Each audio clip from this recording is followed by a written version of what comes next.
Hi, I'm WinstonW here today for a new series review. Let's get into it.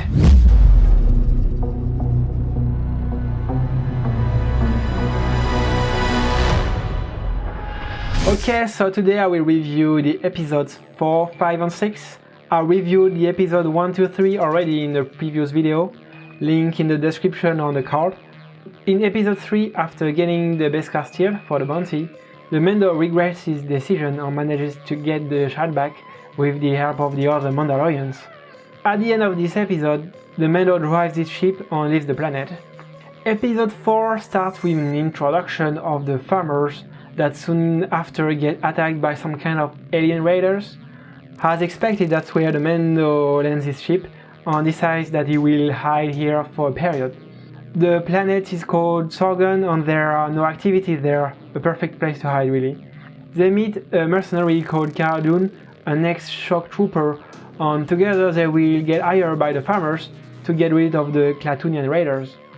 A widow gets them home and we learn a bit more about the Mando's past. He wasn't a Mandalorian originally, but he has been raised by the tribe after the death of his parents. After looking for tracks, they discover that the raiders have an AT-ST, and they tell the farmers that they have to leave, but they all refuse, so they make up a plan and train the farmers to fight. The Mando and Cara, after infiltrating the raiders' camp, they manage to pull the AT-ST close to their trap. I like that moment with the AT-ST coming out of the forest with big scary red eyes. It looks like a monster. The rumbling sound and the way it moves reminds me of the tripods from the War Wars a bit. The AT-ST driver, sensing that there is maybe a trap, they do not go further enough, and Cara decides to get beneath the walker to bait him. On he walks, the walker collapses inside the hole. The piece is back in the village and Baby Yoda enjoys his time with the other kids. I guess the reason why the Mando saved him is probably because he was like him before, alone in a cruel world. A hunter from the guild tries to kill a child from distance, but he gets killed by Cara before he can do anything. The Mando wanted to leave the child here, in a peaceful environment surrounded by other kids, but he knows now that it is impossible. So he sets up and leaves with the kid for new adventures. Episode 5 starts with the Mando in space being chased by another bounty hunter. He manages to defeat him, but his ship is damaged, so he will land on Tatooine to repair. I like the old school Star Wars explosion of the ship in space. He doesn't have enough money to repair his ship, so he seeks work. He meets an aspiring bounty hunter tracking an elite assassin Fennec Xi'an. As dangerous as it is, the Mando finally agrees to help the guy, but he will keep all the money.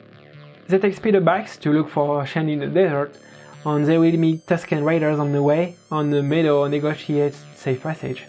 By Xi'an with a sniper rifle, Beskar armor is really the best investment he may have ever done. They manage to trick her, and she gets captured by the two guys. The Mando leaves the newbie behind while he looks for a new ride. While Calican watches Fennec, she tells him that the Mando betrayed the guild, and the bounty on his head is even better than hers. Calican shoots Fennec and thanks her for the information. He captures the child and Moto and held at gunpoint the Mando. The Mando uses a flash to disorient Calican and kills him. He pays Moto and leaves the planet right after.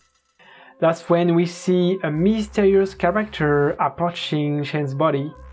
Some say it might be Boba Fett. This episode was more of a filler, it wasn't the most interesting one. We basically get a lot of reference to the Phantom Menace with the Tusken Raiders and the pig droids, but to me it was the less interesting episode for now. Episode 6, Jesus, that one was off the chain. It starts with the Mando landing on the space station run by a criminal called Ransom Walk. That character knows about Mando's problem with the guild and he kind of blackmails him, so he accepts a mission to free an associate. The Mando parts with a team of 5 people and they will use his ship. Of course he doesn't like the idea, especially because Baby Yoda is inside. The team includes a female Twi'lek, that apparently had a thing with the Mando, some kind of a super strong demon on the Key 90 droid that looks like a damn cricket.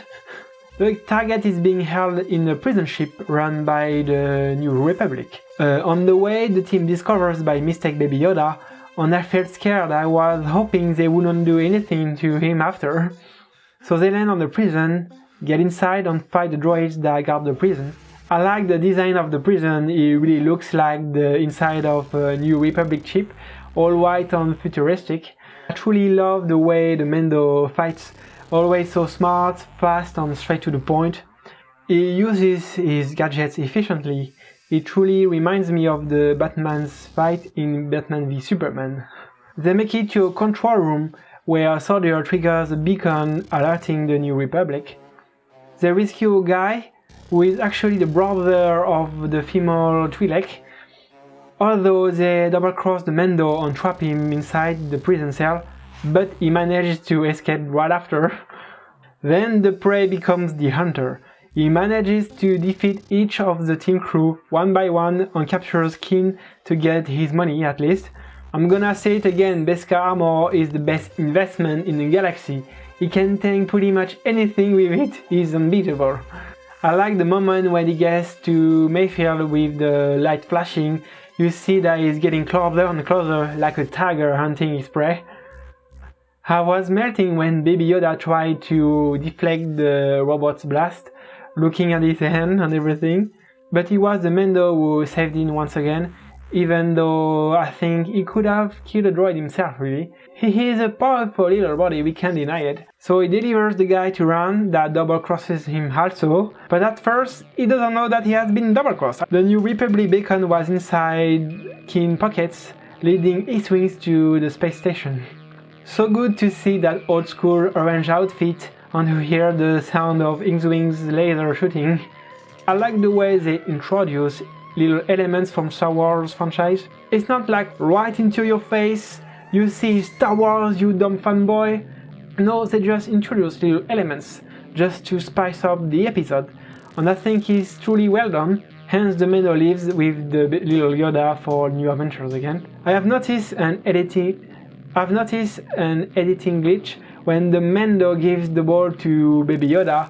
The shot after, he doesn't have it in his hand anymore. Okay. Anyway, this episode is my favorite from now. I enjoyed it a lot. The series surely makes us travel inside the Star Wars universe. It's truly immersive. I'm enjoying my times a lot. I can't wait to see what will happen next. And I'm gonna feel empty once season 1 is over. Hope the last episode's cliffhanger won't be too exciting. For me, the best thing is the moment when he escapes from the prison to get the others one by one. I like the fight against the big red guy. Even though he doesn't have the upper hand, he manages to find a way to get him. After that, he uses his armor to deflect the knife of the female Twi'lek. So badass. I think I'm literally in love with the character now. I don't have any worse thing to mention, but something that bothered me a bit is the training of the farmers. I felt like it was going too fast. I mean, how can you train farmers in a few days to fight? I guess it's better than nothing, they are about to get attacked anyway, but I had an unpleasant feeling that the episode was rushing. Other than that, it's absolutely great. I still rate the series 9 out of 10, it hasn't lost its quality. It's great, I enjoy watching it a lot still. The music is really perfect, always love the western sound at the end of each badass move he does. I have to admit that I'm afraid they might get stuck in a format. I have the feeling that each episode will be in a different place with a new adventure. For now, I don't mind, but I hope the series will evolve and not get stuck in the same format. I have the feeling that the specifications for each episode are having at least one Star Wars reference by episodes. Don't get me wrong, I love it, but it has its limits. I hope they won't do that all along and truly add new concepts and ideas in the series. I hope we might get bigger adventures through several episodes, for example. Once again, I strongly encourage you to watch it, it's truly worth it. So I will review the next episode for sure, so stay tuned.